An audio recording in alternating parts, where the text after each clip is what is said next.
Olá! No episódio passado, nós mergulhamos na funcionalidade e características de regiões específicas do cérebro: lobo frontal esquerdo, córtex do cíngulo posterior, pré-côneus e hipocampus. Analisamos os sintomas, o que acontece quando ocorrem lesões ou danos nessas áreas e hoje vamos apresentar boas notícias. Vamos explorar estratégias de recuperação ou compensação dessas áreas, aplicando na prática a abordagem adaptação versus perda. Eu sou Tatiana Viana Pereira Araújo, especialista em neurociência, educação e desenvolvimento infantil pela PUC-RS. E hoje vamos traduzir a ciência do laboratório para a mesa da sua cozinha. Vamos entender como o cérebro pode criar andaimes ou rotas alternativas para contornar falhas, um processo que chamamos de neuroplasticidade estratégica. Existem estratégias de recuperação ou compensação dessas áreas e funções? E a resposta é sim.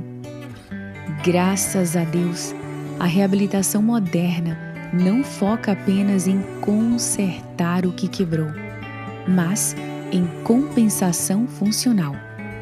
Estudos publicados na revista Brain and Lancet Neurology indicam que o cérebro pode utilizar o andaime, scaffolding, de áreas motoras e visuais para suprir falhas de planejamento frontal.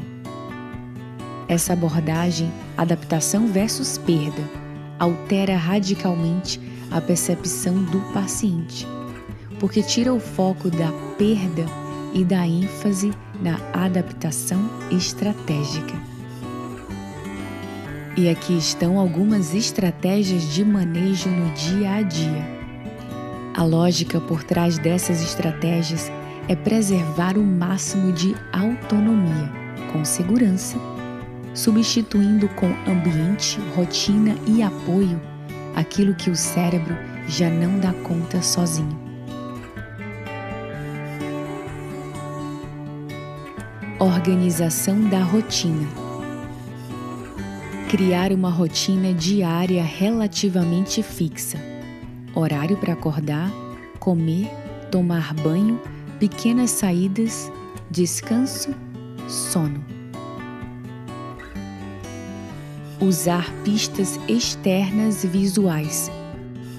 Quadro branco, folha grande na geladeira, parede do quarto, com o roteiro do dia, em poucas linhas, algo coeso e simples. Manter a mesma rotina de eventos.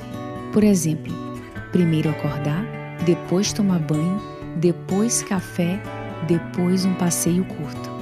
Para que isso vire um hábito e exija menos esforço de memória e planejamento.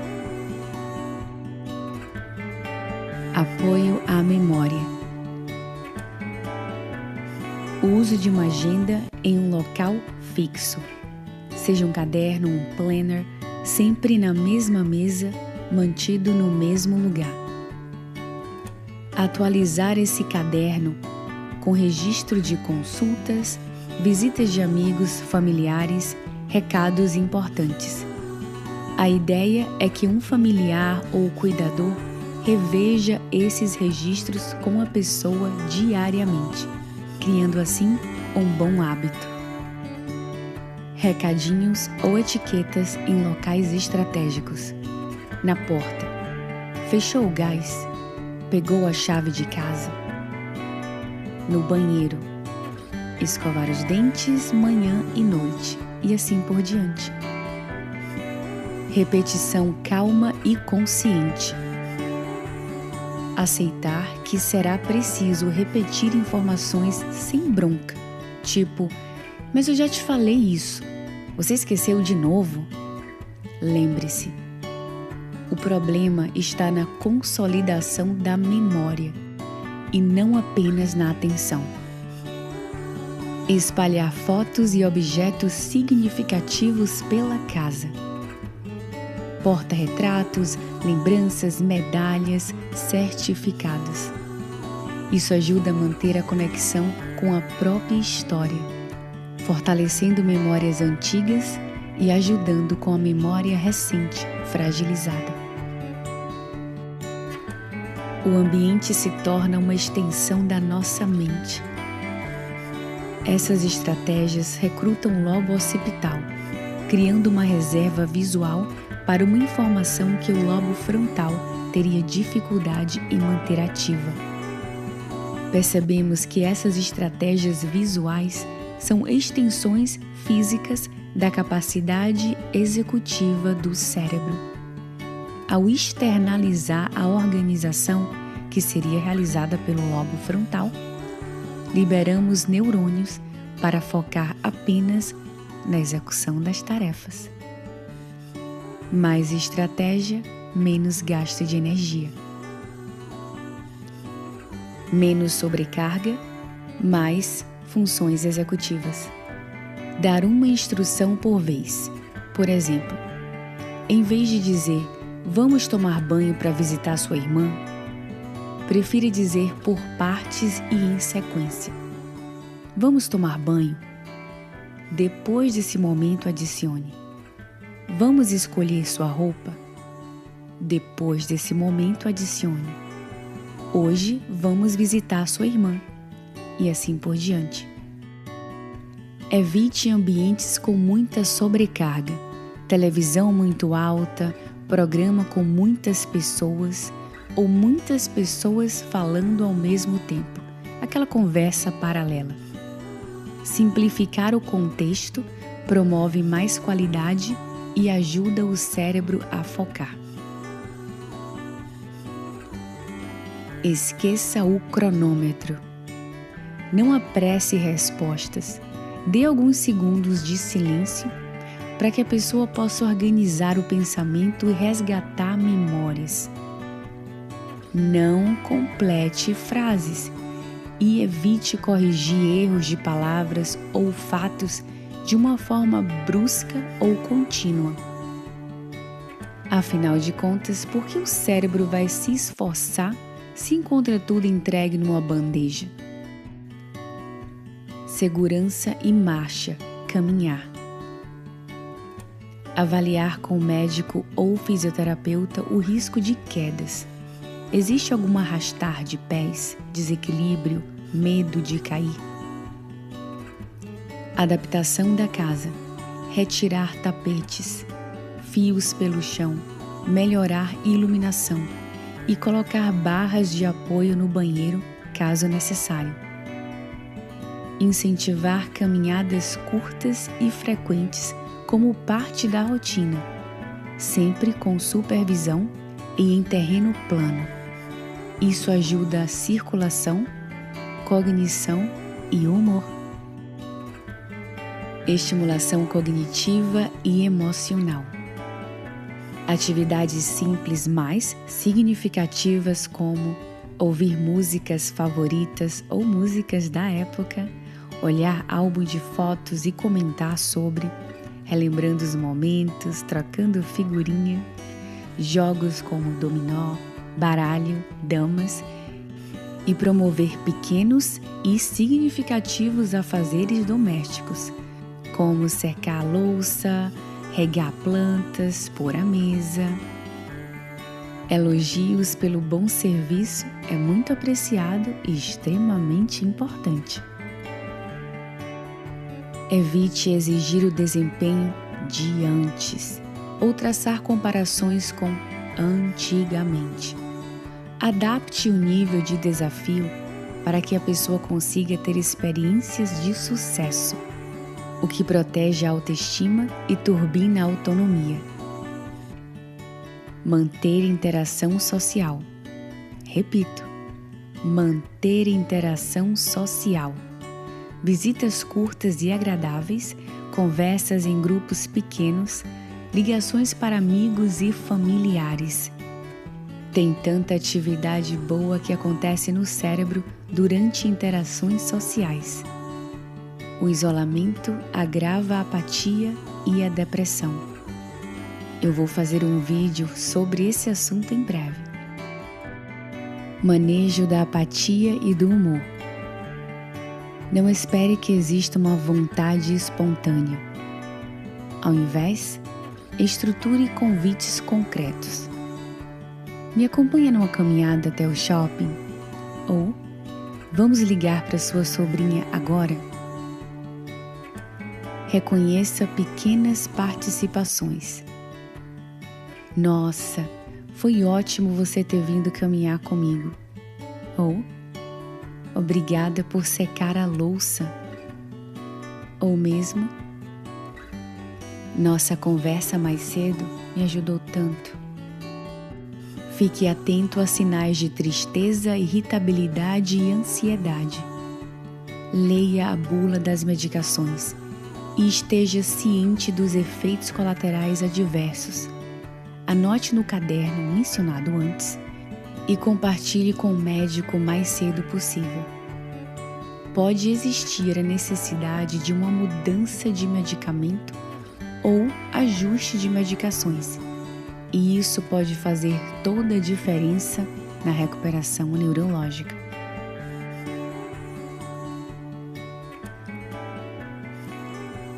A equipe médica está trabalhando em conjunto com você para cuidar do seu ente querido, amigo ou paciente. Não tenha receio de tirar dúvidas, entender melhor a abordagem sugerida, oferecida pelo médico, fisioterapeuta, psiquiatra, neuropsicólogo. Participe ativamente das consultas e principalmente das decisões. Coordenação com a equipe de saúde. Neurologista, cardiologista, geriatra. Acompanham de perto o quadro, ajustando remédios para ajudar com a qualidade de sono, humor e fatores vasculares como pressão arterial, diabetes e colesterol. Porque em caso de microangiopatia, é fundamental reduzir a progressão do problema. Neuropsicólogo ou terapeuta ocupacional. Monta um plano de reabilitação cognitiva e funcional, além de treino de tarefas do cotidiano. Fisioterapeuta ou educador físico. Fortalece a musculatura, trabalha o equilíbrio e a marcha, o caminhar, prevenindo perda de mobilidade e principalmente prevenindo quedas. Técnicos de enfermagem ou cuidadores. Monitoram pressão arterial, temperatura, administram medicamentos e ficam atentos à hidratação e uma boa nutrição. Auxiliam também com anotações durante as consultas e proporcionam tempo com qualidade. Mais sobre esse tópico importantíssimo em outro vídeo. Na neurociência da reabilitação, devagar e sempre é o caminho. O erro repetitivo e a pressão de tempo para completar tarefas não são apenas frustrantes, eles são quimicamente prejudiciais. A presença de atrofia cerebral e alterações na substância branca profunda indicam que os pequenos vasos sanguíneos que irrigam o interior do cérebro sofreram dano ao longo do tempo, devido a fatores como pressão alta, diabetes ou mesmo o envelhecimento natural.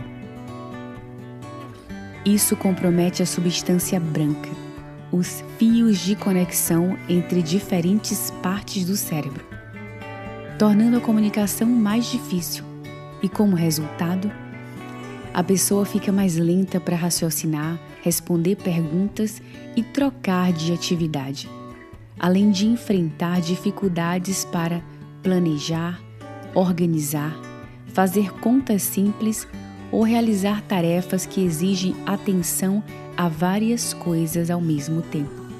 Também surge maior cansaço mental, menos flexibilidade para se adaptar a mudanças de rotina, alterações no jeito de andar, passos mais curtos, sensação de pé pesado, instabilidade e maior risco de quedas.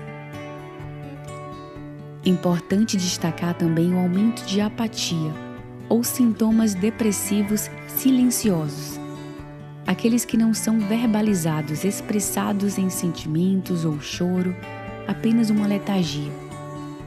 Tudo isso reflete um esforço invisível que o cérebro está fazendo para manter suas conexões funcionando.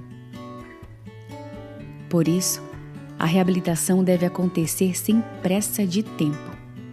Forçar a velocidade gera estresse, que libera cortisol em excesso, um hormônio neurotóxico para os hipocampos, justamente as estruturas responsáveis pela memória.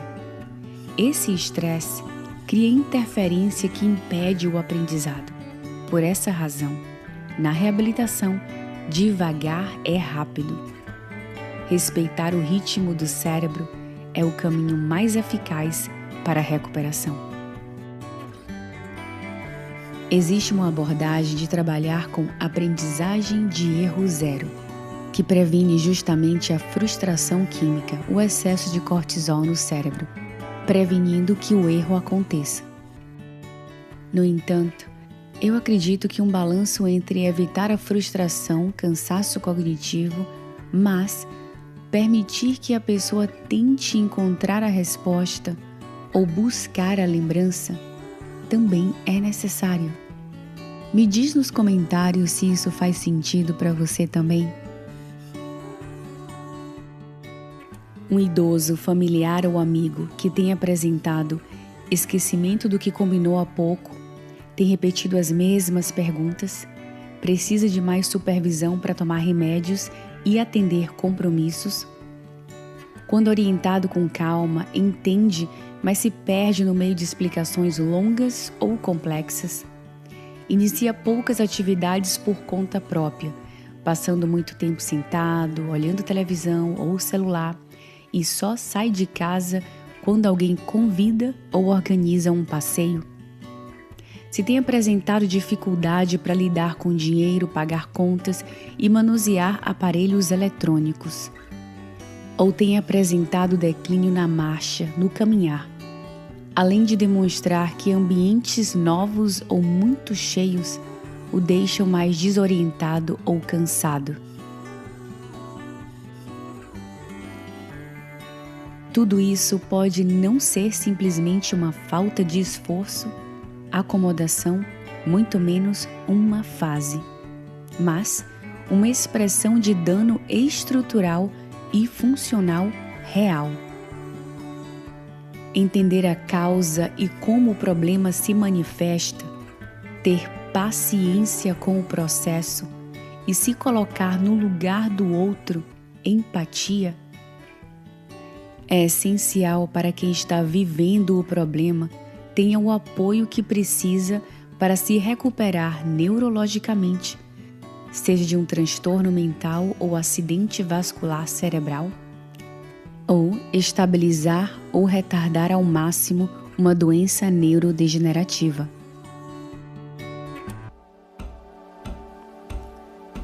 E como o aprendizado se dá na repetição, vamos revisar alguns conceitos.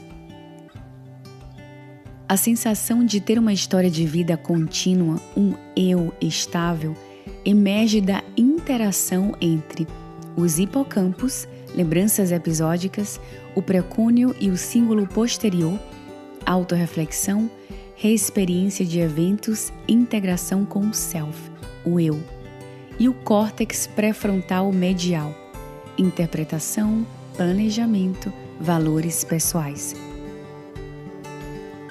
Então é a cooperação desse circuito e não um ponto único que nos dá a autoconsciência da própria biografia e a sensação contínua de quem somos ao longo do tempo. Aprendemos que a hipoperfusão vem de hipo, baixo, pouco, e perfusão, passagem de líquido. E no contexto cerebral, significa uma diminuição do fluxo sanguíneo em uma determinada área, e entendemos que isso não significa que essa área esteja inativa como em um infarto completo, mas que ela está metabolicamente deprimida, e a literatura chama isso de crise de energia neuronal. Observamos como o princípio da compensação funcional faz sentido em um contexto de reabilitação de alto nível. Utilizamos o recrutamento estratégico que recruta a reserva cognitiva de regiões preservadas, ao invés de insistir exaustivamente em ativar uma área lesionada ou hipoperfundida. Vimos que o ambiente funciona como a extensão da nossa mente. Estratégias visuais recrutam o lobo occipital, criando um backup visual para informações que o lobo frontal teria dificuldade em manter ativas. Ao externalizar a organização, função do lobo frontal, liberamos recursos neurais para focar na execução das tarefas.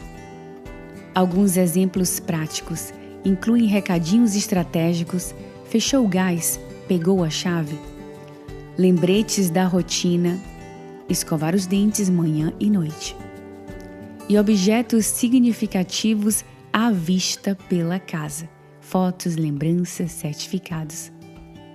Isso mantém a conexão com a própria história, fortalecendo memórias antigas e compensando, dando apoio à memória recente fragilizada.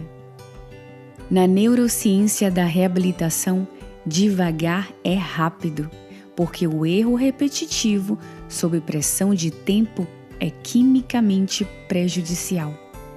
Entendemos que condições como a microangiopatia comprometem a substância branca cerebral, reduzindo o fluxo sanguíneo e tornando o processamento naturalmente mais lento.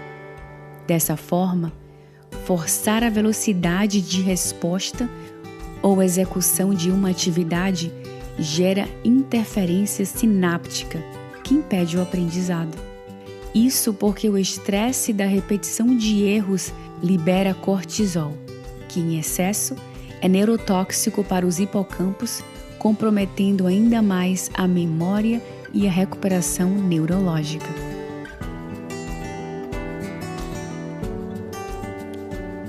Mas então, refletindo sobre sua rotina, qual pequeno e significativo suporte externo, um calendário, um alarme, listas ou uma pausa consciente no dia? O que poderia reduzir seu cansaço mental e trazer mais clareza para o seu dia, hoje? A reabilitação cognitiva nos ensina que o cérebro humano é uma obra-prima de resiliência. O foco moderno não reside apenas no tratamento clínico de uma área lesionada, mas na otimização do fluxo funcional e na preservação da dignidade e autonomia do indivíduo. Ao aceitar que o cérebro pode encontrar novos caminhos através de suportes externos e estratégias inteligentes, transformamos a vulnerabilidade em uma nova forma de força.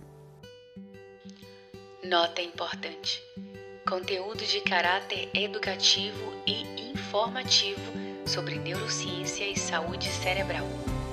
Esse treinamento foca na construção da reserva cognitiva e não substitui o diagnóstico ou tratamento médico e terapêutico especializado. Eu te agradeço pelo seu tempo e te desejo paz e bênçãos. Até a próxima!